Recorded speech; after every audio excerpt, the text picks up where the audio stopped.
గడిచిన కాలం అంతటిలో కూడా కాచి కాపాడిన ప్రభు అయిన యేసుక్రీస్తు నామంలో మీకు అందరికి కూడా శుభములు కలుగును గాక. ఈ నూతన దినాన నూతన హృదయము మీకు ఇచ్చేదను, నూతన స్వభావము మీలో కలుగ చేసేదనని దేవుడు వాగ్దానము మన పట్ల నెరవేరునట్లు ఈ నూతన దినాన్ని మనం ప్రారంభిద్దాం. ప్రియులారా, మారు మనసుతో దేవుని యందు విశ్వాసముతో మనం అందరము కూడా కొత్త మనసును, నూతన స్వభావమును మనం పొంది ఉన్నాము.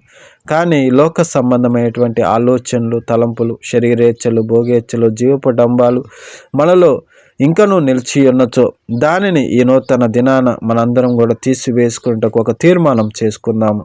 ఎందుకంటే దేవుడు ఈ లోక సంబంధమైనటువంటి జీవితాన్ని విసర్జించుటకే మనల్ని ఎన్నుకొని ఉన్నాడు. కాబట్టి మనలో కలిగినటువంటి మారు మనసు పరిపూర్ణం చేసే క్రమంలో ఈ యొక్క దినాన్ని మనము తీర్మానం చేసుకుందాము. ఆత్మీయ సంబంధమైనటువంటి భావాలు, ప్రేమ, సంతోషము, సమాధానము, దీర్ఘశాంతము, దయాళుత్వము, మంచితనము, ఆశా నిగ్రహము, విశ్వాసం అనేటటువంటి ఆత్మీయ ఫలాలు మనలో వృద్ధి చెందాలంటే ఈ లోక సంబంధమైనటువంటి ద్వేషము, అసూయ, మత్సరము, కుళ్ళు, కుతంత్రాలు, శరీర సంబంధమైనటువంటి ప్రతి చెడు భావాలు మనలో నశింప చేసుకోవాలి. మనలో ఉన్నటువంటి అటువంటి వేరును పూర్తిగా తొలగించుకోవాలి.